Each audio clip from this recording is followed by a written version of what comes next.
안녕하세요. 잡시광입니다. 최근 미국과 일본의 분위기가 심상치 않습니다. 미국과 일본은 중국에 대항해 그간 끈끈한 동맹 관계를 과시해왔습니다. 하지만 어디까지나 표면적일 뿐 문제가 생기면 갑자기 누적되었던 갈등이 표출되는 양상을 보여왔는데요. 서로를 적으로 두고 싸웠던 2차 대전이라는 불편한 과거가 그렇게 쉽게 지워질 리 없기 때문입니다. 최근 두 나라 갈등의 발단이 된 사건은 이른바 오스프리 사고입니다. 이 사고를 계기로 미일 동맹이 균열을 넘어 갈등으로 치닫고 있는데요. 지난 11월 29일 6명의 승무원이 탑승한 미군 틸트로터 수송기가 일본 큐슈 남쪽 야쿠시마 섬 인근 바다에 추락했습니다. 미군 오스프리 항공기가 일본 남부의 야쿠시마 섬 인근에 추락해 최소 1명이 사망한 것으로 보도됐습니다. 오스프리는 헬리콥터처럼 이착륙이 가능하면서도 비행기처럼 비행할 수 있는 독특한 틸트로터 비행 시스템을 갖춘 하이브리드 항공기를 말합니다. 현지 주민들은 사고기가 왼쪽 엔진에서 불길을 내며 추락하는 모습을 보았다고 증언했습니다. 미국 공군 특수작전사령부는 사고기인 CV-22B 오스프리는 일본 요코타 공군기지에 주둔했으며 제353 특수작전비행단 소속이었고 야쿠시마 해안에서 정기훈련 임무를 수행하던 중 사고를 당했다고만 간략히 발표했습니다. 하지만 일본 내여론은 달랐습니다. 언론들은 일제히 미군의 오스프리의 사고에 대해 일본이 미국에 지나치게 저자세라며 미국에 정식으로 항의하고 운항을 최소화하라고 지적했습니다. 대표적으로 아사히 신문은 미군이 같은 기종의 수송기가 추락사고를 일으킨 이후에도 계속 운항하고 있다며 지역사회에서 이 때문에 불안해하고 있다고 지적하면서 일본 정부의 대응이 지나치게 저자세라고 직격탄을 날렸습니다. 실제로 이 오스프리는 미국에서 과부제족이라는 별명을 가졌을 정도로 사고가 자주 발생하는 것으로 악명이 높습니다.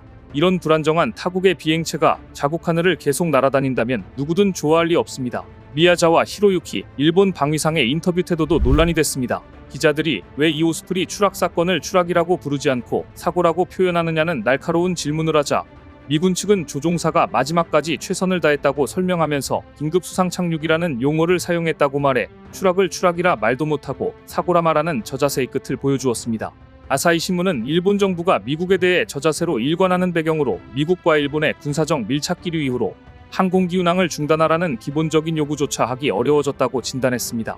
중국에 대항할 자주국방 여력이 없는 일본으로서는 미국에 대해 할 말을 못하고 살고 있는 게 사실입니다. 보도에 따르면 추락 사고가 발생한 오스프리와 같은 기종의 미군 수송기는 사고가 난 지난달 29일부터 지난 4일 오전까지도 미군 후텐마 비행장 가네다 기지에서 모두 78회나 이착륙한 것이 확인됐습니다.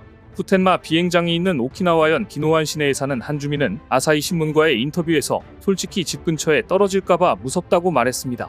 미군 기지가 있는 오키나와현 각 지방자치단체 의회에서는 미군 오스프리 항공기 추락 사고 이후 사고 원인이 규명될 때까지는 이 항공기의 비행을 중지해야 한다는 결의도 잇따르고 있습니다. 실제로 오키나와 나하시 의회는 지난 4일 비행을 계속하는 건 현민들의 불안을 부추기는 것으로 결단코 용인할 수 없다는 항의 결의를 만장일치로 채택했습니다. 우라소에시 의회, 이시가키시 의회도 각각 지난 1일, 4일에 비슷한 내용의 의견서를 가결했습니다.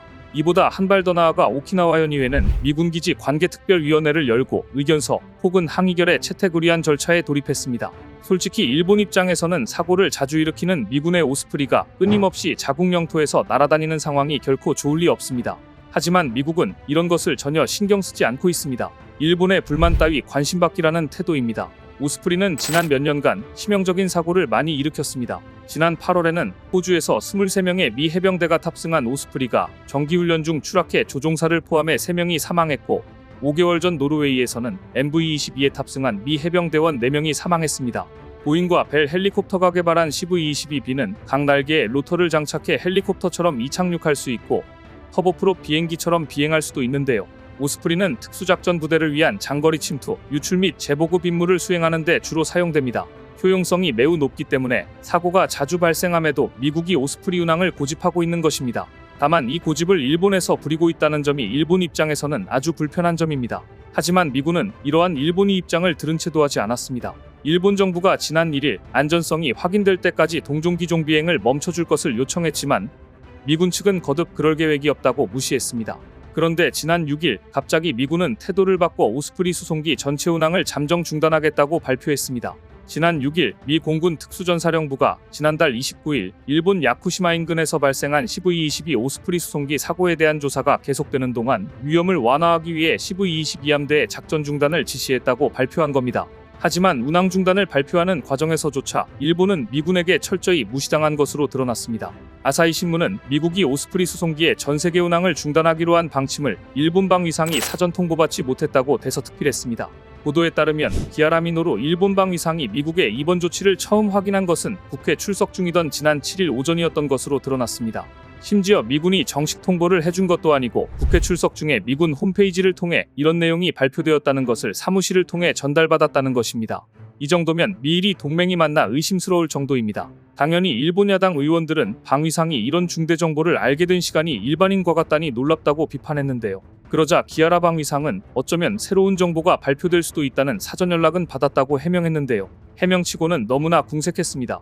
더구나 미군이 오스프리 운항 중단을 결정한 이유는 일본의 요구 때문이 아니라 오스프리 기체 결함 가능성을 발견했기 때문이었습니다. 일본은 전혀 신경 쓰지 않으며 미군 조종사들을 위해 잠시 운항을 중단한 것입니다. 미국은 전 세계 수직이 착륙 수송기 오스프리의 운항을 전면 중단한다고 발표하면서 부품 문제가 사고를 일으켰을 수 있다며 기체 결함 가능성을 시사했습니다.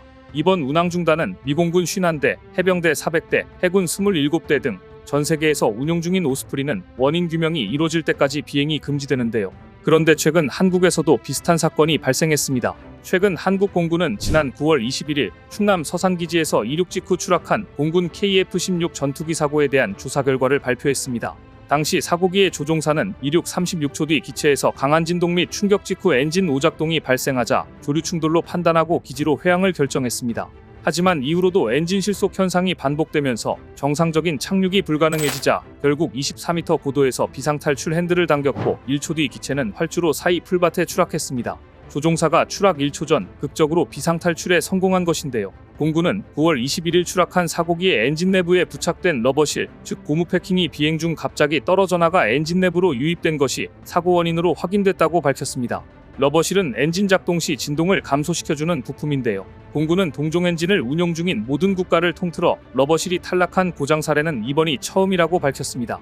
그러니까 한국 공군은 엔진 내 고무 패킹이 빠진 것이 원인이며 사고 전 우리 공군에 정비 과실은 없었다고 결론을 내린 것입니다. 공군은 자체 조사 결과 정비 과정에는 문제가 없었다. 해당 엔진의 제작 과정에서 부품 결함일 가능성이 있다. 엔진 제작사인 미국 회사와 민간 정비창에 러버실의 탈락 원인 규명을 요청한 상태이다라고 발표했습니다. 이어 우리 공군은 동종 엔진이 장착된 KF-16 F-15K 전투기 150여 대에 대해 비디오스코프 검사 등 정밀 검사를 실시해 러버실의 이상 여부를 점검한 뒤 18일부터 순차적으로 비행을 재개할 계획인데요. 무엇보다 우리 공군은 우리 측 정비 과실이 아니라는 점을 명확히 하고 미국 측의 사고 원인 규명을 확실히 요구한 것인데요. 유사한 사건이지만 저자세로 일관하다가 자국 여론에 떠밀려 미국의 운항 중단을 요구한 일본과 할 말하는 한국은 상당히 대조를 이루고 있습니다. 이런 가운데 주한 미 공군의 F-16 전투기 한 대가 지난 11일 또다시 군산 앞바다에 추락하는 사고가 발생했습니다. 사고기는 전북 군산기지에서 이륙 후 얼마 안 되어 어청도 남서쪽 약 40마일의 상에 추락했는데 사고기 미군 조종사는 비상탈출한 뒤 우리해경에 구조됐습니다. F-16 전투기의 연이은 사고가 엔진 제작 과정에서 발생한 부품의 결함 때문이라면 이것은 명확히 미국의 엔진 제작사의 문제이며 미국의 대표적인 전투기의 명성에 먹칠을 하는 일이라고 볼 수 있습니다. 미국도 사고 원인을 명확히 밝혀 F-16의 명예를 회복해야 할 것입니다. 오늘 준비한 소식은 여기까지입니다. 댓글을 통한 여러분들의 많은 의견 기다리겠습니다. 시청해주셔서 감사합니다.